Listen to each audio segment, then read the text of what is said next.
Okay, welcome to the deep dive. Imagine a tiny cuff bacterium that lives inside animals, often without them even knowing it.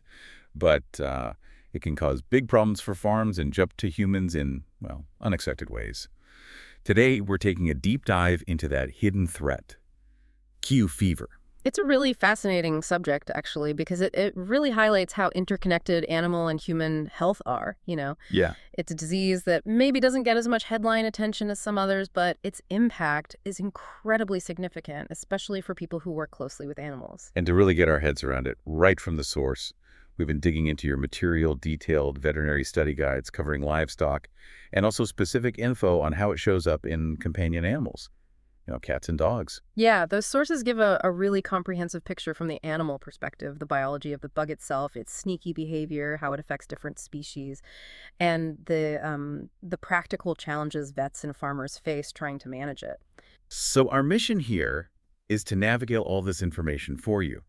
We're going to unpack what this bacterium, Coxiella burnetii, actually is, how it manages to spread so effectively among animals, and then, jump to people, Right. what signs to look for or maybe not look for in animals, how the pros figure it out, diagnose it, and importantly, what can actually be done about it. We want to take these sort of complex details and make them clear insights. Okay, let's unpack this. Okay, so to really understand this hidden threat, we first need to meet the culprit.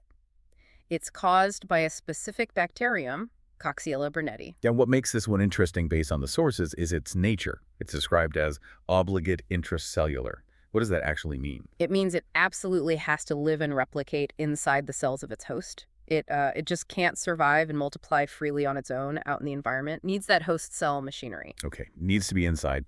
But you also mentioned it's tough. Oh, incredibly tough.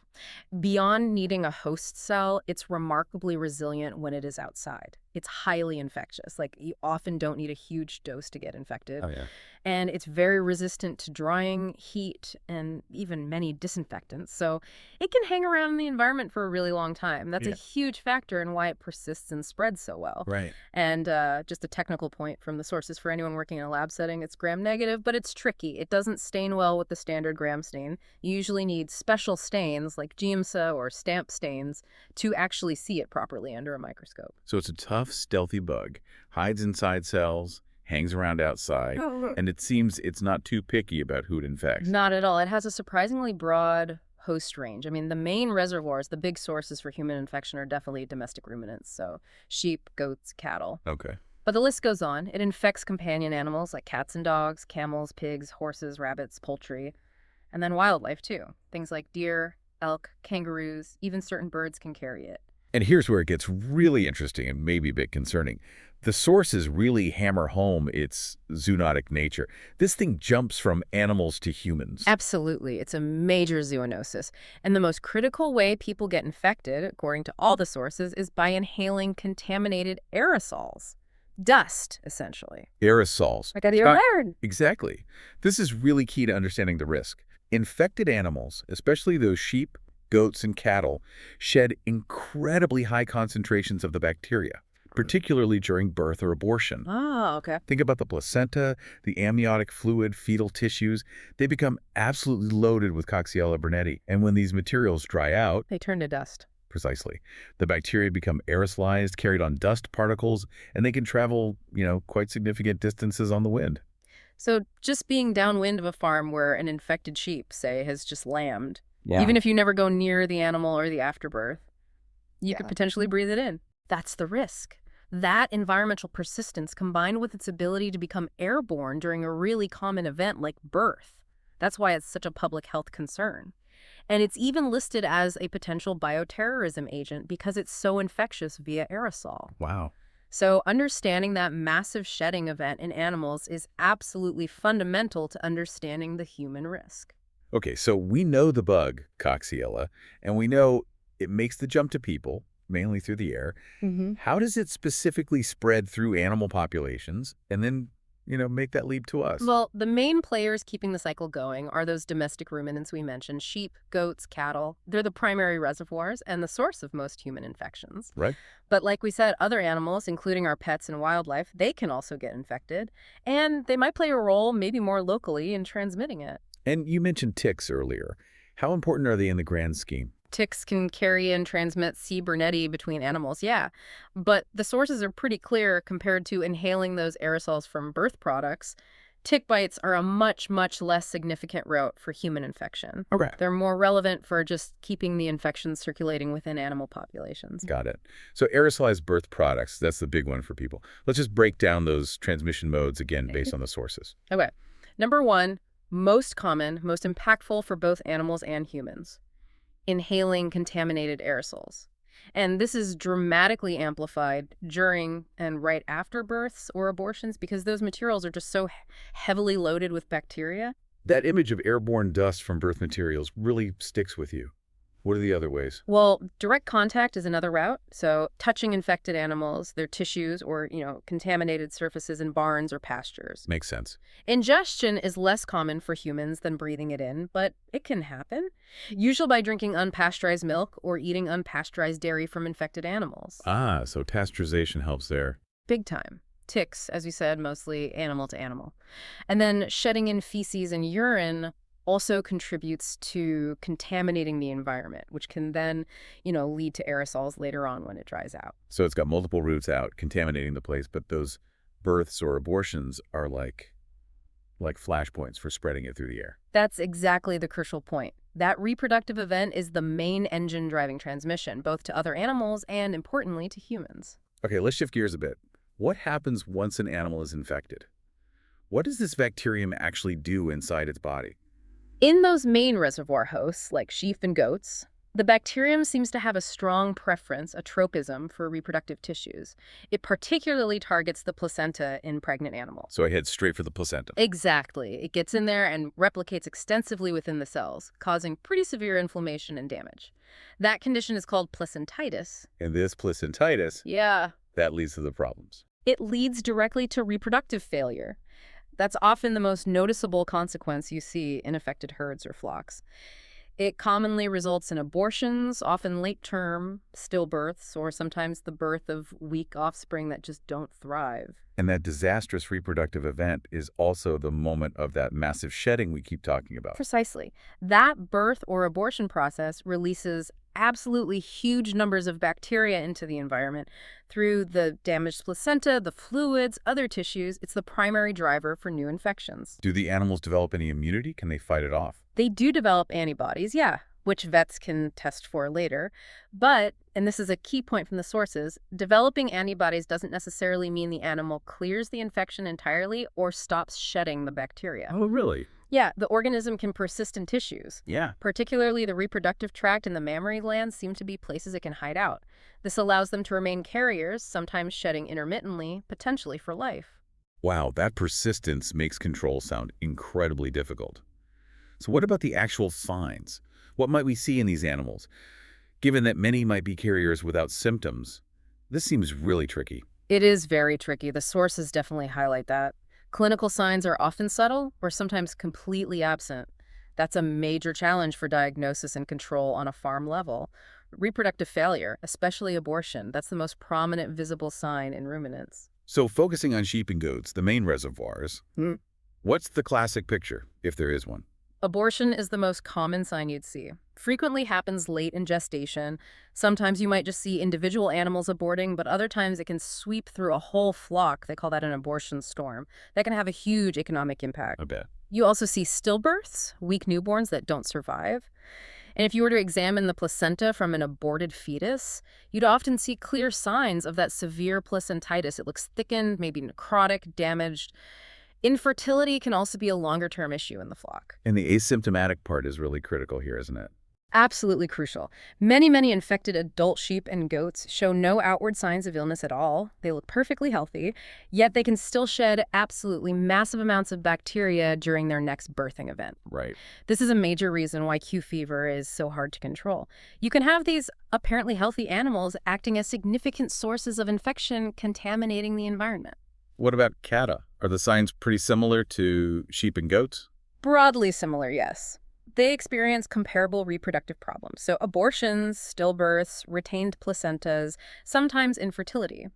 However, the sources suggest abortions in cattle tend to be a bit less common, maybe more sporadic compared to the abortion storms you see in small ruminants. Okay. Cattle can also develop subclinical mastitis, so inflammation of the udder that doesn't look obvious but reduces milk production.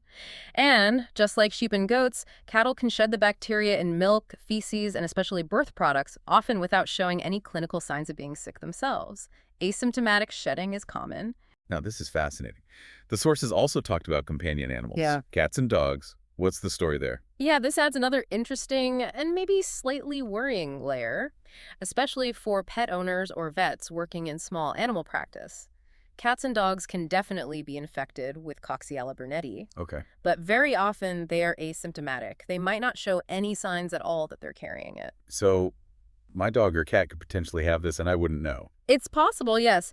The sources note they can shed the bacteria, and this is particularly a concern if an infected female gets pregnant and then gives birth or, unfortunately, aborts. Ah, so the shedding risk is there with pets too, especially around birth. Exactly. While signs are generally rare, some have been reported. In cats, it might be nonspecific things like fever, lethargy, maybe those reproductive issues like abortion.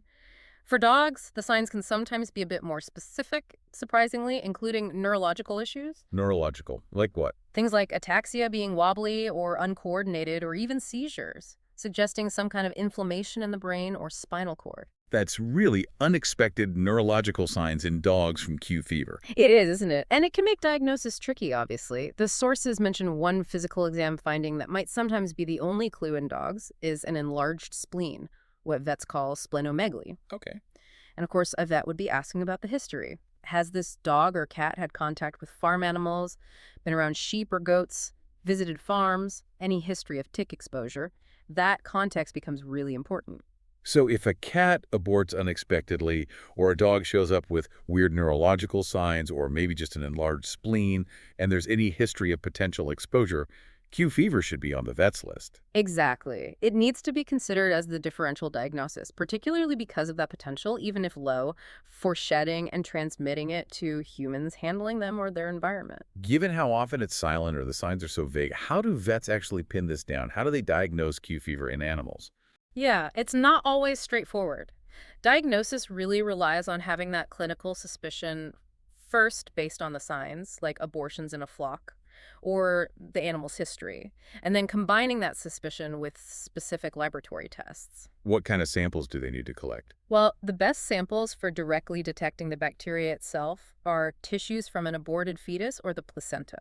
Those are usually loaded if Q fever is the cause. Okay. Vaginal swabs taken from animals that have recently given birth or aborted can also be very useful. For cattle, milk can be tested, especially for herd screening. Blood, specifically the serum or plasma part, is needed for antibody tests. And feces or urine can sometimes be collected to check if an animal is shedding it into the environment that way. Right. So once those samples get to the lab, what are they looking for? They use a couple of main approaches. One is serology, looking for antibodies in the blood, which indicates the animal has been exposed to the bacteria at some point. Okay. The indirect immunofluorescence assay, or IFA, is often considered the gold standard test for serology. It can detect antibodies to different phases of the bacterium, which can sometimes give clues about how recent the infection is. But a crucial point the sources make about using serology for diagnosis isn't just finding any antibodies. Right. A single positive might just mean past exposure. Exactly. To confirm an active infection is likely causing the current problem, vets ideally look for a significant increase in antibody levels over time. The standard is often looking for a four-fold increase in the IgG antibody titer between two samples taken maybe 2 to 4 weeks apart. Ah, okay. A rising titer indicates an active response. Correct. The sources also mention that while IgM antibodies are sometimes used for diagnosing recent infections and other diseases, especially in small animals, their usefulness for Q fever in cats and dogs isn't as well documented. So antibody tests show exposure, maybe active infection if the levels rise. But how do you confirm the animal is actually infected right now or actively shedding the bacteria? That's where the direct detection methods come in, and they're really vital. PCR polymerase chain reaction is extremely useful here. Looking for the DNA. Exactly. PCR is highly sensitive and specific for detecting the bacterium's DNA in all sorts of samples, tissues, swabs, milk, even environmental dust samples. A positive PCR result is strong evidence of an active infection and confirms that the animal is, or recently was, shedding the organism. Any other direct methods? Immunohistochemistry, or IHC, can also be used. That involves using specific antibodies to stain and visualize the bacteria right within tissue samples, like sections of placenta, under a microscope. What about just trying to grow it? Culture? The sources are very clear on this. Culturing C. Burnetii is extremely hazardous. Because it's so highly infectious via aerosols, it requires a specialized biosafety level 3 laboratory, a high containment lab. So it's definitely not a routine diagnostic method used in regular vet labs. It's mostly reserved for research purposes. Right. Too risky for routine work. And these tests, like PCR and IFA, they often need specialized labs anyway, don't they? They generally do, yes, especially for reliable results. The companion animal source specifically mentioned that tests for small animals are often available through specialized veterinary diagnostic labs, giving the New Mexico Department of Agriculture lab as an example. It sounds like getting that accurate diagnosis is really critical, especially with things like abortions in sheep or goats, because presumably lots of other things can cause that too. Oh, absolutely. That's a huge part of it. Vets need to differentiate Q fever from a whole list of other common causes of reproductive failure in livestock. Things like Chlamydophila, Brucella, Toxoplasma, various viruses, the list goes on. Right. And similarly, in that dog with neurological signs, they'd need to rule out many other causes of encephalitis or meningitis. So accurate diagnosis is the essential first step before you can implement the right control measures or treatment. So once it is diagnosed on a farm or in an animal, what's the approach? Can you just treat it with antibiotics and, make it go away? Well, treatment with antibiotics, particularly those in the tetracycline class, like oxytetracycline, can be effective. They can reduce the severity of clinical signs, like maybe preventing abortion if given early enough, and they can significantly reduce the amount of bacteria being shed. Okay, so they help. They definitely help manage the situation. But, and this is a really key insight from the sources, antibiotic treatment typically does not eliminate the infection completely. The animals often remain carriers. Ah, so even after treatment, they might still have the bug hiding somewhere. That's the challenge, yes. The antibiotics can knock the bacterial numbers down, control the symptoms, lower the shedding risk temporarily, but the infection often persists, particularly in those reservoirs like the reproductive tract or udder. They can potentially shed the bacteria again later, maybe during the next pregnancy. So antibiotics are more for damage control during an outbreak rather than a cure. That's a good way to put it. They're often used during outbreaks to try and minimize the immediate losses, like reducing the number of abortions, and to reduce the amount of bacteria contaminating the environment right then and there. Supportive care might also be needed, of course, especially for any weak newborn animals. The companion animal source had some specific points about treating cats and dogs, right? Yeah. Including potential side effects. Yes, it did. It highlighted some potential issues to be aware of with certain antibiotics used. Tetracyclines, for instance, can cause yellowing of teeth if given to very young animals while their teeth are developing. Right. Doxycycline, which is a common tetracycline, carries a risk of causing irritation or even stricture in the esophagus, especially in cats, if the pill gets stuck. So careful administration is needed. Okay. And another class, sometimes considered, fluoroquinolones, like enrofloxacin, carries a risk of cartilage development problems in young, growing animals and potentially retinal degeneration or blindness in cats, especially at higher doses, or if the cat has underlying kidney or liver issues. So, things to watch out for. And assessing if the treatment actually worked in pets sounds tricky too. It can be, yeah. The sources point out it's hard to definitively say treatment was successful just because the clinical signs went away, as many animals might have recovered on their own anyway. True. But interestingly, even asymptomatic cases discovered in companion animals are often treated quite aggressively. And the reason for that is purely the zoonotic risk. The goal is to reduce shedding as much as possible, even in an animal that doesn't look sick, just to minimize any potential exposure risk to the people around it. Okay, that makes sense. So if you can't always cure it, managing Q fever really becomes less about eradication and more about control and prevention strategies, doesn't it? Exactly. That's the core message from the sources. Eradication is generally considered not feasible for Coxiella burnetii because it's so widespread, persistent, and has so many potential hosts and asymptomatic carriers. Control is the realistic goal. And the foundation of control seems to be Biosecurity. It is absolutely paramount. On farms, in vet clinics, anywhere animals are kept or handled. What does that look like in practice? What are the key biosecurity steps? It means taking very deliberate steps to prevent the bacteria from getting onto a property in the first place and stopping it from spreading if it is there. So things like having a strict quarantine period for any new animals before they join the main herd or flock. Okay. Safely disposing of potentially infectious materials, especially abortion products and placentas. The sources recommend burning or deep burial because they are so highly contaminated. Thorough cleaning and disinfection of barns, pens, and equipment, particularly after births or abortions. And controlling access, limiting unnecessary visitors or vehicles that could potentially track the infection in or out. Other strategies include isolating animals that have aborted or pregnant animals around the time they're due to give birth just to contain any shedding that occurs. Testing can sometimes help identify animals that are persistent shedders, and in some situations, it might be feasible to remove those high-risk animals from the breeding herd, although that's often difficult given how many asymptomatic carriers there can be. Is there a vaccine? Can you vaccinate the animals against it? Yes, thankfully there is. A vaccine called Coxiella is available for sheep and goats in some countries, and the sources indicate it's a really valuable tool. How does it help? Vaccination doesn't necessarily prevent infection altogether, but it significantly reduces the amount of bacteria that vaccinated animals shed, especially during birth. And it also lowers the incidence of abortion.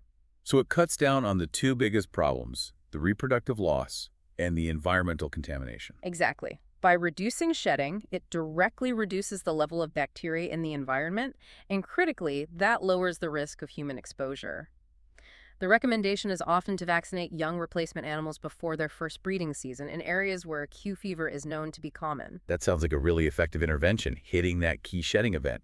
Any other control methods mentioned for, say, the environment itself? Just general measures to minimize dust and aerosols in barns and pastures can be helpful, since that's the main way the bacteria spreads through the air once it dries out. Things like dampening down dusty areas impossible. And it feels like all these animal control measures, biosecurity, safe disposal, vaccination, they directly connect to protecting people, don't they? Absolutely. This is where that One Health concept really comes into play. Managing the disease in animals is managing the risk to humans. Education is a huge piece of this, making sure farmers, vets, farm workers, abattoir staff, anyone potentially exposed understands the zoonotic risks involved with Q fever, Right? and then strongly recommending and ensuring the use of appropriate personal protective equipment, PPE.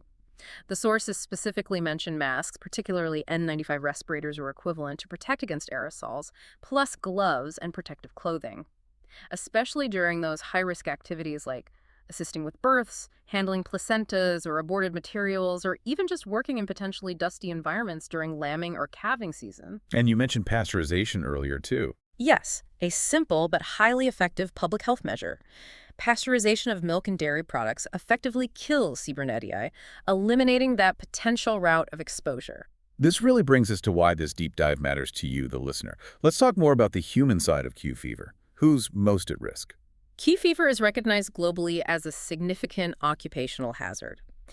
People whose jobs involve close contact with livestock, particularly sheep, goats, and cattle, or handling potentially contaminated materials from them, are at the highest risk. So farmers, vets. Farmers, veterinarians, vet techs, abattoir workers, meat processors, even laboratory staff working with samples, anyone in that chain. And remember, the primary route of human infection is inhaling those contaminated aerosols generated during animal shedding events, especially births. And what happens if a person does get infected? What does Q fever look like in humans? In humans, Q fever typically presents in one of two main forms. Acute Q fever is the most common. It often shows up looking a lot like a severe flu. Yeah, symptoms like a sudden high fever, intense headache, muscle aches and pains, chills, fatigue. It can sometimes progress to cause pneumonia or hepatitis, which is inflammation of the liver. Most people with acute Q fever do recover fully, maybe within a few weeks, although it can be quite debilitating while it lasts. Sometimes it's mild or even asymptomatic, though. The more serious and thankfully less common form is chronic Q fever. This is trickier because it can develop months or even years after the initial infection, which might have been mild or completely unnoticed at the time. Years later, wow. Yeah. And the most frequent and severe manifestation of chronic Q fever is endocarditis. That's inflammation of the inner lining of the heart, particularly the heart valves. Endocarditis. That sounds serious. It is very serious. It requires prolonged courses of multiple antibiotics, sometimes for years, and can be fatal if it's not diagnosed and treated effectively. Are some people more likely to develop that really severe chronic form? Yes, the sources identify clear risk factors for progressing to chronic Q fever. The main ones include having pre-existing heart valve disease or valve replacements, being immunocompromised for any reason, or being pregnant at the time of initial infection. So understanding this disease in animals isn't just about vet, med, or farming economics. It's directly about preventing potentially severe long-term illness in people, especially those in certain jobs or with specific health conditions. Absolutely. What steps can people take to protect themselves?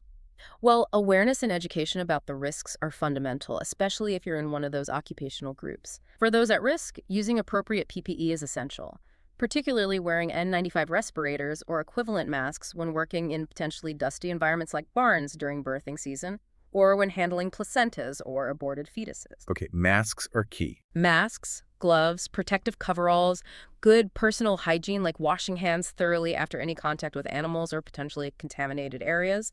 Safe handling and proper disposal of animal tissues and birth product is also important. And as we said, always consuming pasteurized milk and dairy products is a simple safeguard. Is there a vaccine for humans? There is, yes. A human vaccine called QVax is available in some countries. Australia is a key example, primarily targeted at individuals in high-risk occupations. However, it's not straightforward like a flu shot. It requires careful pre-vaccination screening, usually involving a skin test and blood test. Why the screening? Because vaccinating someone who has already been exposed to C. Burnetii, even if they never got sick, can cause a severe localized reaction at the injection site. So screening is essential to identify those who shouldn't receive it. Okay, that makes sense. Right, let's try and tie all this together then. We've covered a lot of ground on this pretty complex disease. So what does it all mean? How do we connect the dots from this tiny, tough bacterium in animals to its impact on us? Okay, so to recap the main points. Q fever, caused by Coxiella burnetii, is a globally important zoonotic disease.